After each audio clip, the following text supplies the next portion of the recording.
Hey all, this is Stephanie with Energy Aligns, and this is my Thursday weekly Tarot Insight, where I pull one Tarot card to highlight and harness the energy of the collective. And then I talk a little bit about how we can, as individuals, harness the energy of the card in our daily lives. So, welcome if you haven't been here before. My card that I pulled today is the Nine of Fire, Eye of Fire. And I had to kind of laugh because we've pulled this card before a few weeks ago. And so this card, when the card shows up again, it's time for us to look a little deeper at it, or we're still going through the cycle of it.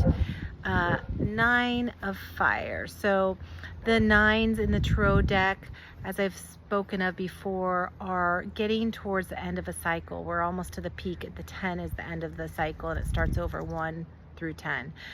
And when we get to the 9, we've got all the information, and we're just about to go into the finale of the cycle and ease into another cycle after that. And sometimes these cycles are quick, sometimes they're slow, sometimes part of them are quick, parts of them are slow. So we just look at the 9 here, and fire is of the spirit.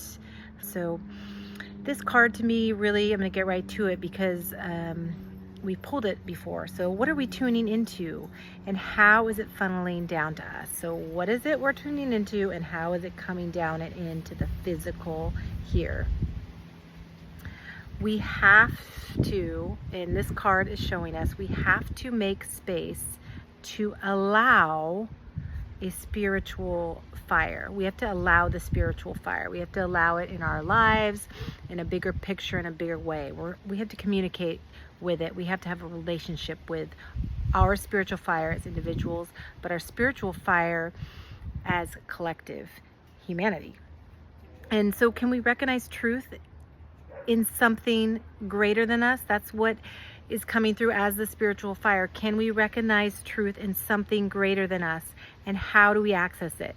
How does it come through in our day to day? So the example would be, when I say spiritual energy, it's not just of organized religious energy. It's actually the spiritual energy that is our birthright. We are born and made to have a spiritual connection to whatever it is that we have our spiritual connection to, and it could be many things.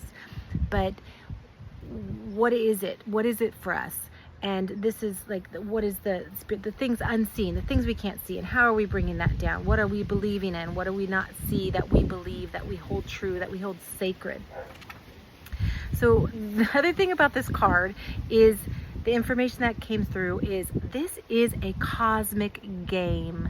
This is just not wake up, do our work and go to sleep. This is the information that's coming through is telling us that this is a game on a way bigger scale than we ever imagined. It's not that we're just going through humanity and having history books written about us. This is a cosmic game. It's bigger, and it's asking us to wake up to this, wake up to the spirituality of this bigger game that we're playing, this cosmic game. And so it's like, this is real, and yet there's more. Like, our lives as individuals and what we do, what we see, and how we participate in it is real, and yet there's more to the story of it. And the other prominent thing that came through when I pulled this card, the information is to stop bypassing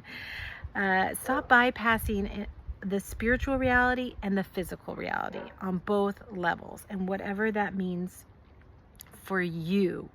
So by bypassing our spiritual reality is not asking the tougher questions, not really getting into it, not really digging our heels into what we believe in.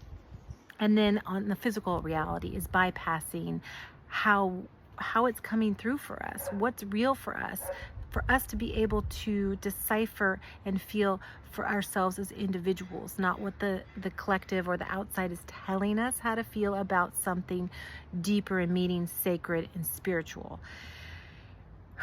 It's a lot for this card, and it comes up again because this is the phase we're moving into and out of, we're moving out of this phase of distinctively separating the physical from the spiritual, and into a more sacred, deepening way of being human, being on this planet, being in this universe. So how do we connect as individuals to this card? How can we harness the energy of this card? Is to, get quiet, get quiet, get quiet, get quiet. I say this in every one of these tarot insights because that is the main thing that's coming through in each of these cards. Get quiet, pause, spend some moments. And then for this card, ask, what am I ignoring? What am I ignoring on the big picture? Or like in a relationship dynamic, in my own personal dynamic, in my own personal beliefs. What is it I'm ignoring when you come up against something that is difficult? And the third thing about this card, what we can do is ask for guidance. We are connected. Whatever you believe in spiritually, whatever you believe in beyond the physical form, we are connected to something greater than us. And the greater than us could be the totality of all of us. That could be the greatness of us. But asking for guidance to something bigger than us is kind of a no-brainer, because it doesn't hurt to try. It's saying a prayer to the universe, saying a prayer to whatever you believe in. And it doesn't hurt to do that when you don't know what to do, and to try to experiment with that, to see and feel the power of prayer, of asking for help from something bigger than you. Well, thank you again for showing up and watching the Tarot Insight for this week. 9 of Fire. I'll be ruminating about this card more and more, and I'm sending lots of love your way. Take care. Bye.